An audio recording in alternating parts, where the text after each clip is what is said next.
자, 오늘은 본문을 중심으로 왜 4계명과 5계명이 중요할까요? 라는 제목으로 말씀을 선포할 때 큰 은혜 받는 귀한 시간이 될 수 있기를 바랍니다. 여러분, 10계명은 모두 10계명이거든요. 10계명인데 그 중에서 4계명, 5계명이 왜 중요한지 이 말씀에 대해서 제가 말씀을 전할 텐데 10계명 다 중요하지만 오늘은 거기다 키포인트를 두겠다는 말씀입니다. 이해하셨죠? 자, 이스라엘 백성들은 애굽에서 약 한 430년 동안 종살이 하다가 모세의 인도함 속에서 또 유월절을 기점으로 해서 출애굽을 하게 됩니다. 얼마나 기뻤겠습니까? 그리고 라암세스에서부터 출발한 이 출애굽의 여정 가운데 첫 번째 나와서 라암세스에서 나와서 첫 번째 진친 이 베이스 캠프가 어디냐면은 숫꽃이라는 것입니다. 숫꽃. 그리고 자리를 또 옮겨서 두 번째는 광야 끝 에담이라는 곳에 이제 진을 칩니다. 그 다음에 세 번째 진친 장소가 바로 믹돌 앞입니다. 비하이롯 앞 믹돌. 이게 무슨 얘기냐면은 홍해 바로 건너기 직전입니다. 그 다음에 네 번째 진친 곳은 홍해를 딱 건너자마자 이제 이제 광야길을 걷죠. 이제 홍해를 건너서 광야길을 걸어서 딱 도착한 것이 어디냐면은 마라라는 곳입니다. 들어보셨죠? 홍해 건너기 전 에담 끝, 그러니까 에담 끝에서부터 이스라엘 백성들에게 함께하는 것이 있는데 바로 구름 기둥과 불 기둥이었습니다. 거기서부터 이제 이스라엘 백성들이 40년 여정 가운데 하나님께서 이스라엘 백성들을 동행해 주셨습니다. 그래서 이제 광야 끝 에담에서 그 다음에 홍해 전, 그 다음에 홍해를 건너서, 그 다음에 홍해를 건넌 다음에 광야길을 걸어서 딱 도착한 것이 이제 마라라는 곳인데, 홍해 건너기 전서부터 마라까지 거리가 약 3일 정도 걸립니다.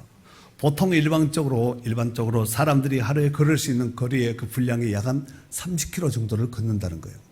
이게 뛰는 것이 아니라 보통 이렇게 큰 무리들이 이제 움직일 때 약 한 30km 정도 걷는다고 합니다. 이스라엘 백성들을 출애굽을 하고 도망자 입장에서 나와야 되는 입장이니까 아마 조금 더 빠르지 않았겠나. 그래서 충분히 아마 30km 이상은 아마 걸었으리라 생각됩니다. 자, 문제는 이 도착한 마라에 여러분 광야길 3일길을 걸었으니까 목이 마를까요, 안 마를까요? 여러 가지로 열악한 환경에서 얼마나 힘들었겠습니까? 그런데 마라라는 곳에 딱 도착을 했는데 물웅둥이가 있는 거예요. 얼마나 기뻤겠습니까?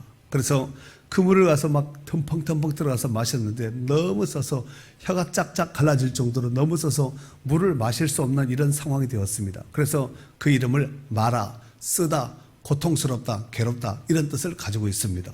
그래서 이스라엘 백성들이 바로 모세를 원망합니다. 왜 우리를 출애굽시켜서 이 광야길을 걷게 하고 물도 마시지 못하는 이런 곳에 오게 해서 우리를 고통스럽게 고생스럽게 하느냐 하면서 모세를 원망하자 모세가 하나님 앞에 부르짖어 기도합니다.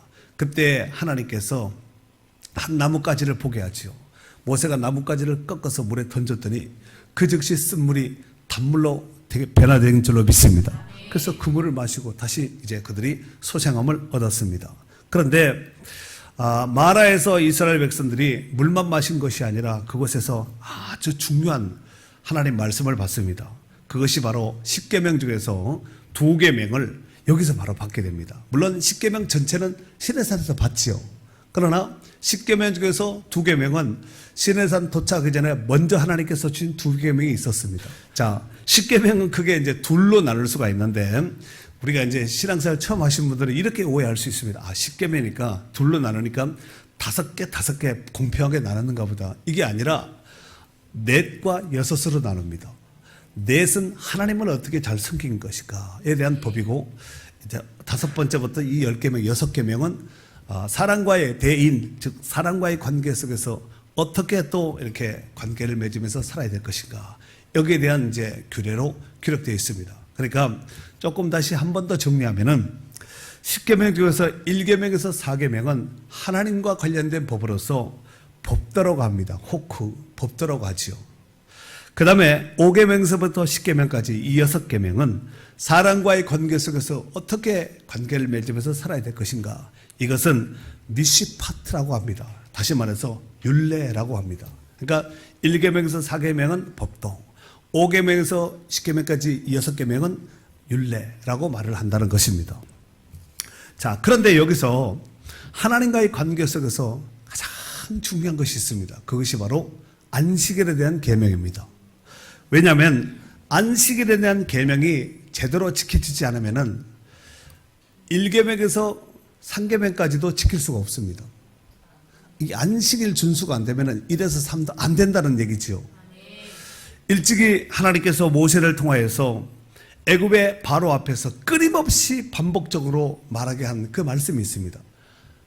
모세가 바로 앞에 서면은 갈 때마다 한 말이 있습니다. 그것이 뭐냐면은 대표적으로 출애굽기 5장 1절의 말씀인데, 그 후에 모세와 아론이 바로에게 가서, 바로는 애굽 왕이지요. 바로에게 가서 이르되 이스라엘의 하나님 여호와께서 이렇게 말씀하시기를 내 백성을 보내라. 그러면 그들이 광야에서 내 앞에 절기를 지킬 것이니라 하셨나이다 그랬습니다. 이걸 좀 알아듣기 쉽도록 정리하면은 우리가 출애굽을 하겠다. 그리고 광야에 나가서 우리 하나님을 마음껏 섬기게 되겠다. 제사하겠다. 이 말을 지금 바로 앞에 했다는 것입니다. 다시 말해서 이 말 가운데는 안식일 준수에 대한 법이 그 안에 기록되어 있습니다.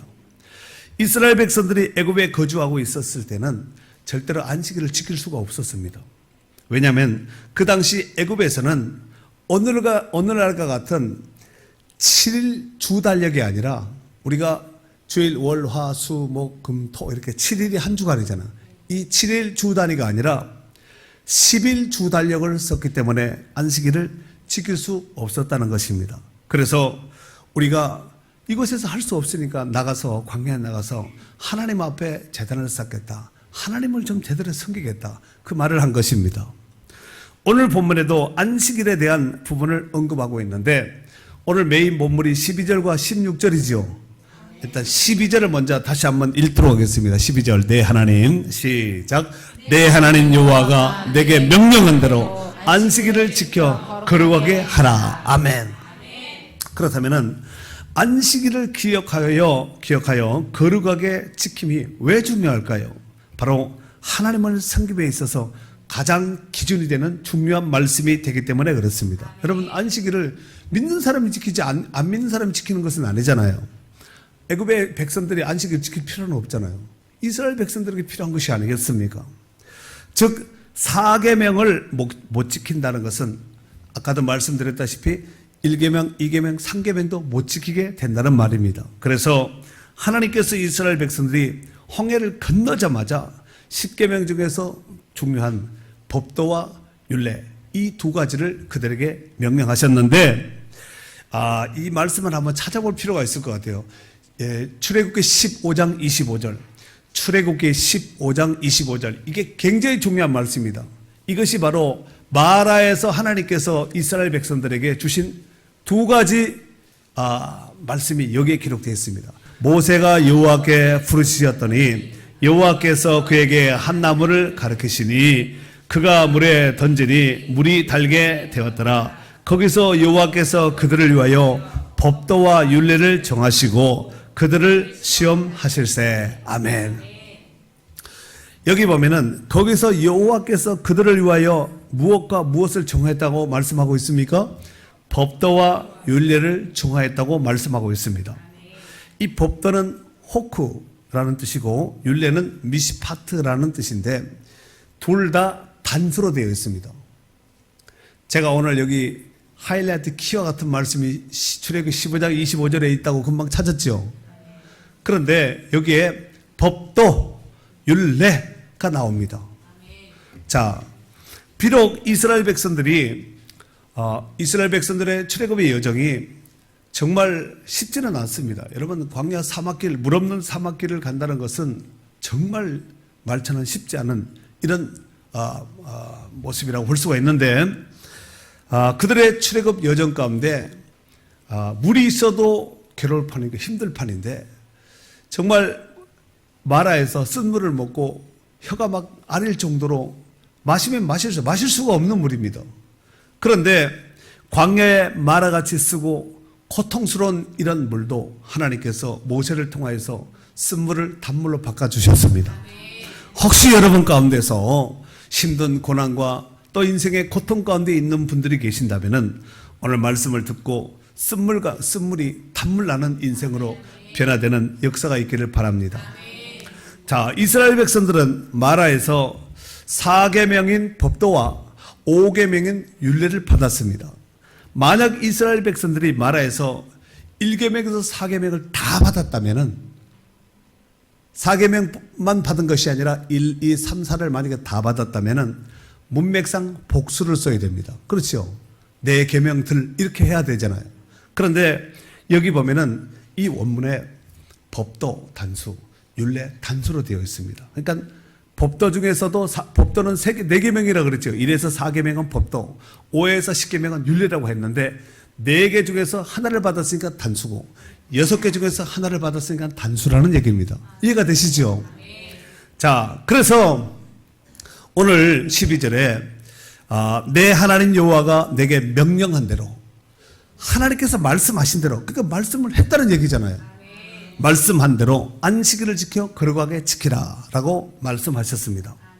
안식일에 대한 법도를 먼저 그들에게 주셨다는 것은 이스라엘 백성들은 세상 방법으로 애굽 사람들의 방법으로 살지 말고 하나님의 방법으로 하나님만 바라보고 살라는 말씀입니다.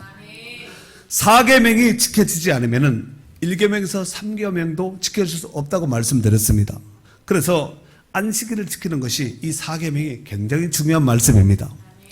물론 안식일에 대한 계명도 안식일은 이 10계명에 대한 계명은 출애굽기 20장과 신명기 5장 여기 두 군데 나옵니다. 성경에 보면 통으로 다 나오는 것이 이제 출애굽기 20장과 신명기 5장 이 두 군데 나오는데 중요한 것은 출애굽기의 안식일은 출애굽기에 나오는 10계명 중에서 4계명인 안식일은 하나님의 천지 창조와 관련된 부분을 말씀하고 있지만 오늘 이 신명기 5장에서는 출애굽의 구속사적인 이런 의미를 말하고 있기에 다른 뉘앙스라는 것이죠. 다시 말해서 출애굽기 20장은 하나님의 천지 창조에 대한 구속, 그 다음에 신명기 5장은 출애굽에 대한 이 구속사에 대한 이야기를 지금 하고 있다는 거죠. 똑같은 안식일을 얘기함에 있어서도. 그래서 이런 안식일의 의미가 약간 뉘앙스가 다르다는 것을 알 수가 있습니다. 이것을 구속사적인 방법으로 관점으로 보면은 안식의 근본은 오직 예수 그리스도입니다. 예수님 안에서 참 안식 참된 평강이 있는 줄로 믿습니다. 그래서 예수 그리스도의 구속과 우리가 장차 들어갈 영원한 안식, 즉 천국이죠. 이 천국의 안식을 바라봄에 있어서 구약의 출애굽기 20장이나 신명기 5장에 나오는 두 안식일은 영원한 안식에 대한 예표와 그림자라는 얘기입니다. 우리 구약 성경을 예표와 그림자라고 말하지 않아요? 신약은 실체라고 그러고. 그렇죠.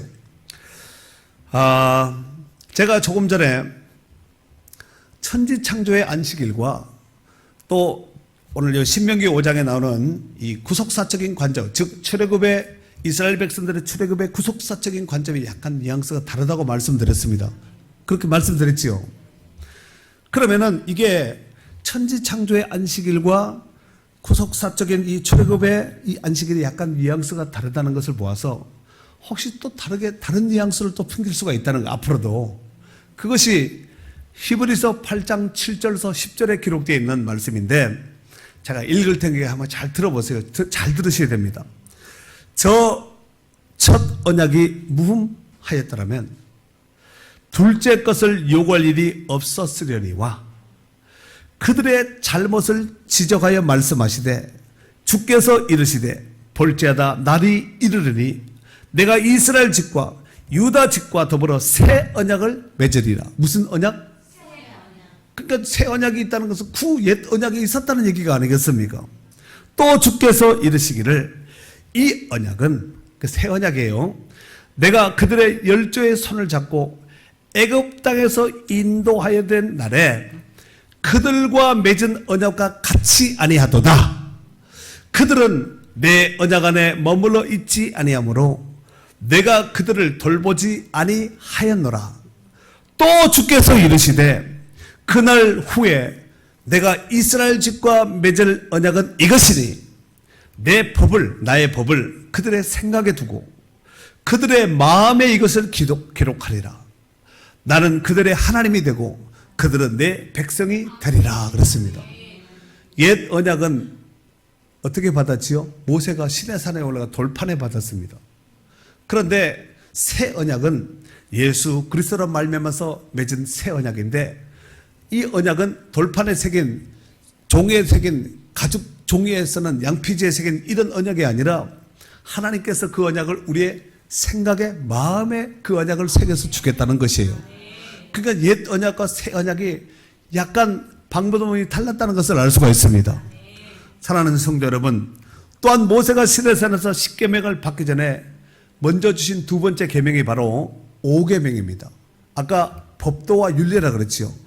법도는 4계명이고 율례는 이제 5, 6, 7, 8, 9, 10 중에 6가운데서 아까 출애굽기 15장 25절에 법도 단수, 율례 단수라고 말했습니다.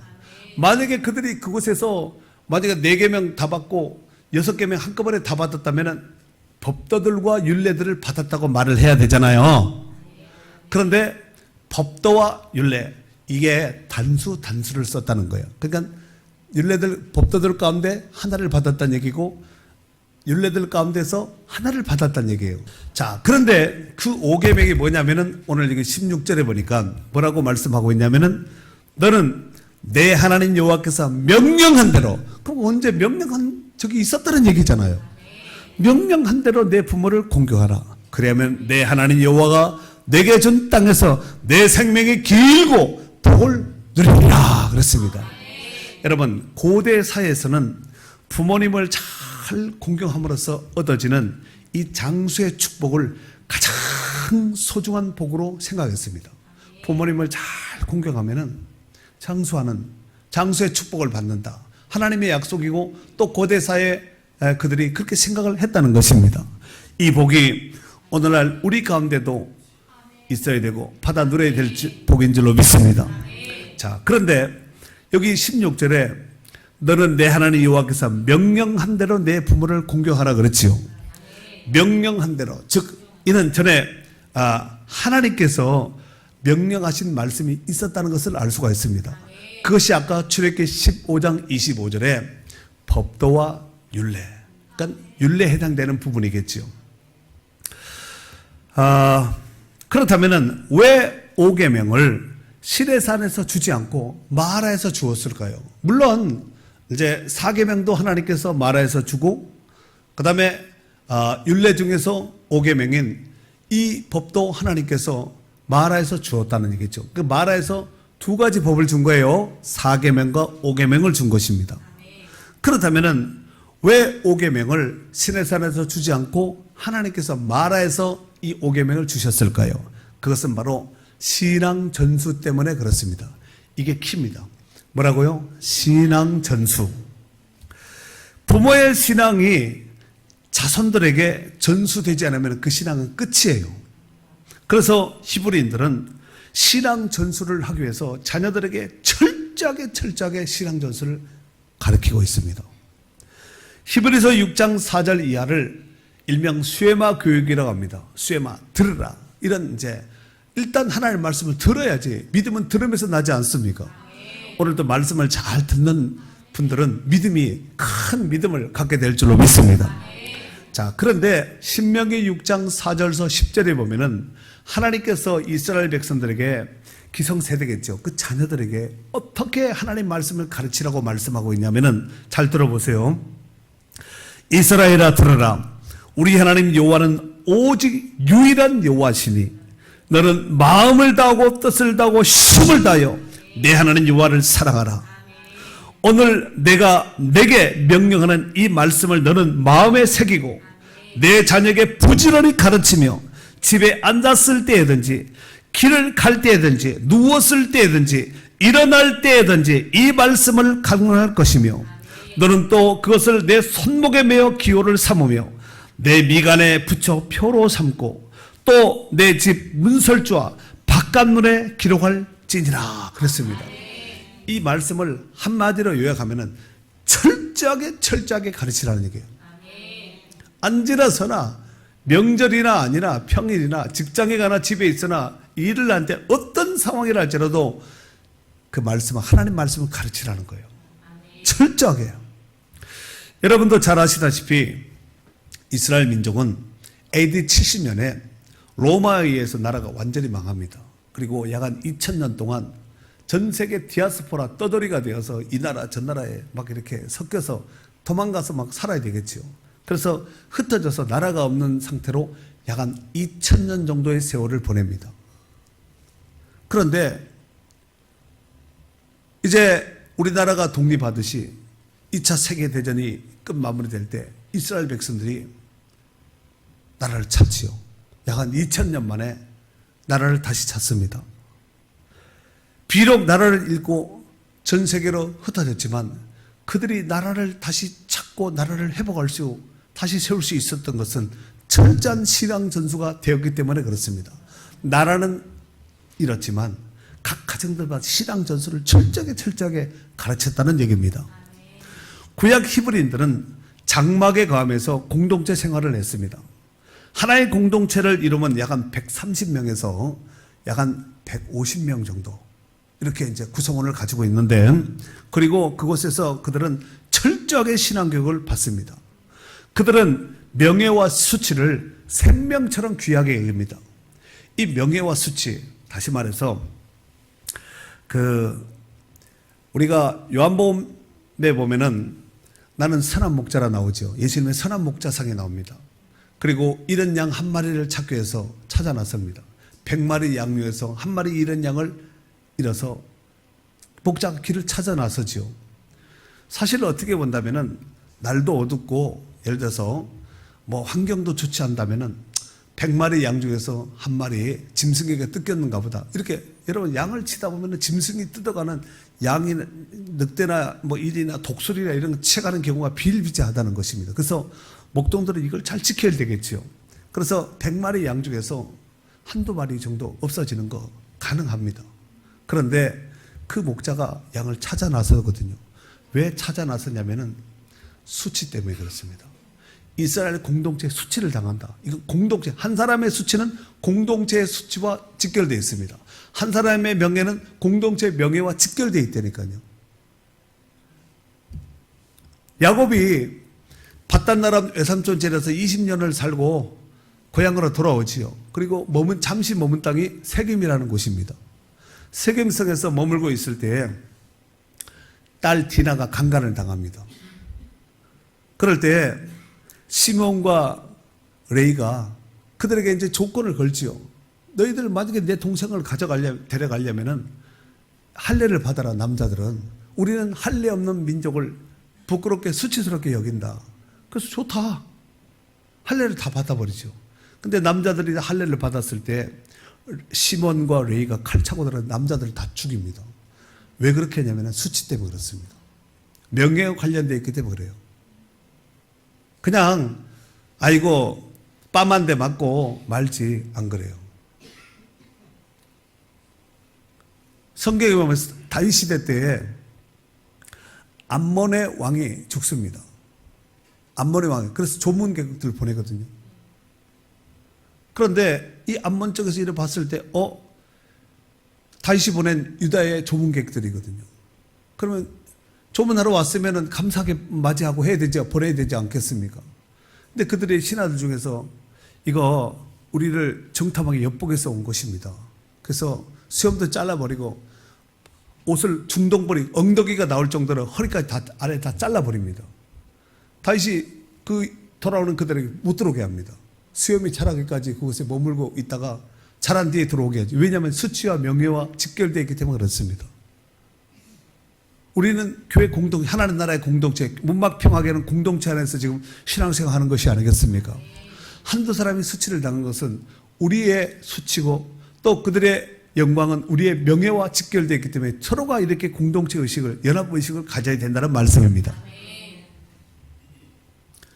히브리인들의 가정에 있어서 아이가 태어나면 어머니가 이름을 짓습니다. 그리고 남자아이의 경우에는 할례 8일이 되면은 아버지가 엄마가 지은 그 이름을 공포합니다. 그리고 12살까지는 어머니가 철저하게 신앙교육을 시킵니다.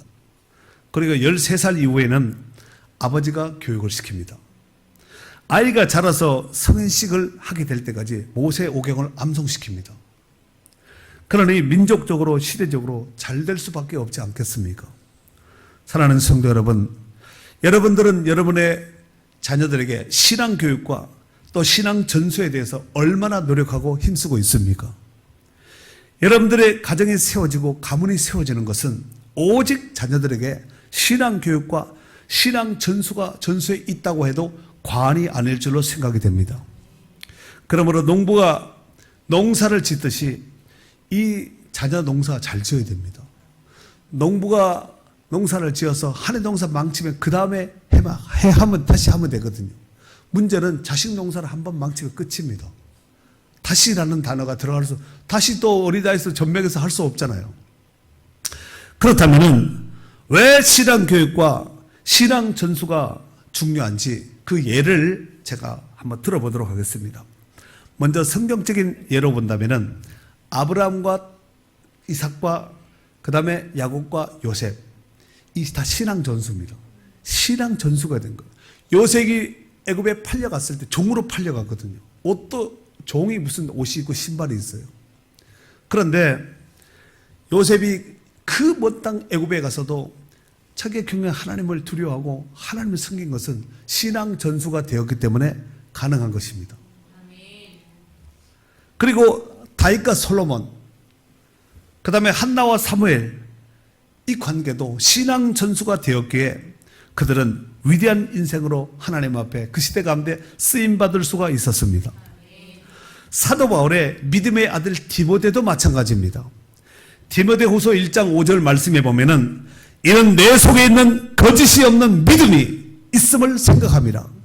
이 믿음은 먼저 내 외조모 로이스, 외할머니 로이스와 그 다음에 내 어머니 유니게 속에 있더니 내 속에도 있는 줄을 확신하노라 그랬어요. 이게 뭐예요? 신앙 전수가 되었다는 얘기입니다. 20세기 최대 부호였던 존 데이비스 록펠러라는 사람, 록펠러 들어보셨죠?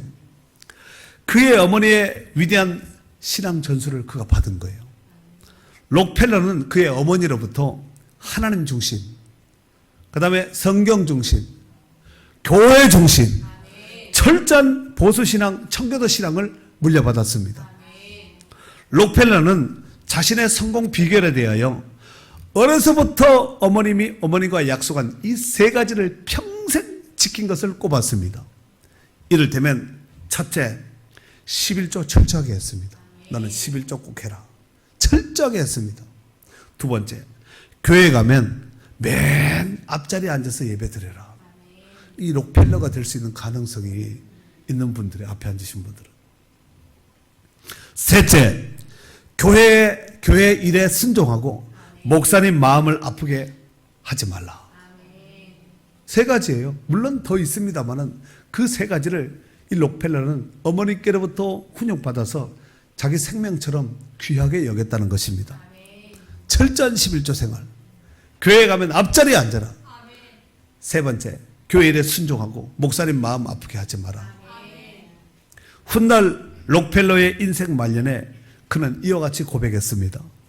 내 어린 시절 교회에서의 모든 일에 얼마나 감사한지 모릅니다. 교회와 주일학교와 좋은 사람들과 같이 했던 일들, 내 환경이 그랬던 것에 대하여 나는 지금도 하나님께 감사드립니다. 그렇습니다. 여러분, 교회 안에 들어와서 다른 아이들은 주일날 예배도 안 하고 고3이라고 학원 쫓고 뭐 과외하고 그런 얘기 들어보셨지요? 옛날보다는 덜하지만 그래도 그런 집이 있을 수 있거든요. 숙제해야 된다, 공부해야 된다, 시험 기간이다 하면서 예배 빼먹고 안 나오는 친구들 있죠. 뛰고 날고 당장의 눈앞에 보기에는 그들이 앞서가는 것 같지만 그들은 사람에 의해서 움직이는 사람이고 우리는 하나님의 도우심 속에 움직이는 사람들이에요. 하나님의 은혜로 하나님이 도우시면 되는 거예요. 도우시는 하나님이 내게 그늘 되시니 낮의 해와 밤의 달도 나를 상치 않겠네. 상치 않지요. 밤낮으로 도우시고 인도하시고 끌고 또 밀어주신 하나님이 도우시면 되는 거예요. 좀 실력이 없어도, 좀 가문이 안 좋아도, 돈이 없어도, 좀 외모가 좀 떨어져도 그건 사람의 기준이지 하나님이 번쩍 들어쓰시면 되는 거예요. 아멘.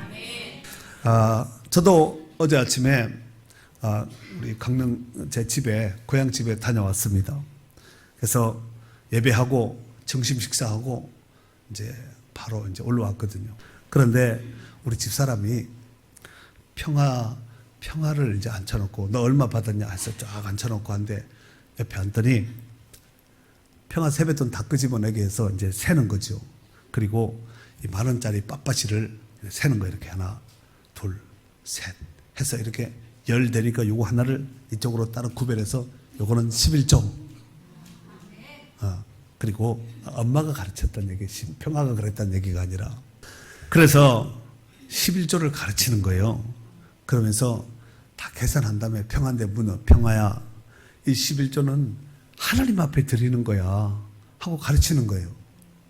그러더니 또 묻는 거예요. 평화야, 이 돈 떼는 거 아까워? 그러니까 안 아깝다는 거예요. 제 말은 이런 교육이 교회에서도 물론 가르치지만 교회에서 가르치기 전에 먼저 신앙 전수 같은 집들은 집에서 가르쳐야 됩니다. 엄마가 직접 앉혀놓고 아빠가 앉혀놓고, 평화는 12살이 아직 안 넘었으니까 엄마가 가르쳐야 되겠지요. 그래서 앉혀놓고 가르쳐야 돼. 이렇게 해서 하나, 둘, 셋, 넷, 아홉, 열 해서 요거는 이쪽으로 따로, 이쪽 돈은 평화고 이쪽 돈은 하나님 거 가르치는 거죠. 이게 현장 교육이라 그럽니다. 실천 교육. 이런 아이들이 크면은 나중에 돈 벌 거 아니에요. 돈 벌면은 11조를 구별할 때 아깝지 않고 뗍니다. 당연한 거지 하고 떼는 것이거든요. 당연히 떼야 되는데 이런 토양적인 이런 신앙 교육, 신앙 전수가 되지 않으니까 11조를 하면서도 벌벌벌벌 떠는 거예요. 왜 떨어요? 사랑하는 성도 여러분, 오늘 말씀을 통하여서 왜 4계명이 중요한지, 왜 5계명이 중요한지에 대해서 말씀을 드렸습니다. 4계명이 안 되면은 주일 지키는 것이 어렵습니다. 주일 지키는 것이 어려우면은 이래서 3계명도 안 된다는 얘기예요. 꼭 형상 앞에 절하지 않아서 우상이 아니라 마음속의 우상, 하나님보다 더 사랑은 다 우상 아니에요? 또 5계명이 제대로 되지 않으면은 자녀들에게 신앙 전수 절대로 안 됩니다.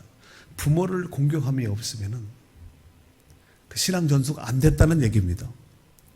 우리가 부모를 공경해야 되는 여러 가지가 이유가 있겠지만 부모기 때문에 공경하는 거예요. 더도 아니고 덜도 아니고 부모니까 공경하는 것이거든요.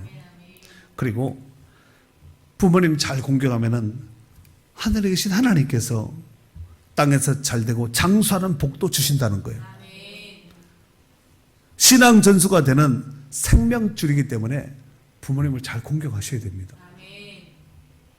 부디 여러분의 가정들도 철저한 신앙과 또 든든한 믿음을 잘 세워서 여러분의 가문, 여러분의 후손들을 통해서 시대 가운데 유명한 수많은 이런 인물들을 많이 배출하여서 이 시대 속에서 하나님께 영광 돌리는 축복된 가정이요 가문들이 될 수 있기를 주의 이름으로 축원합니다.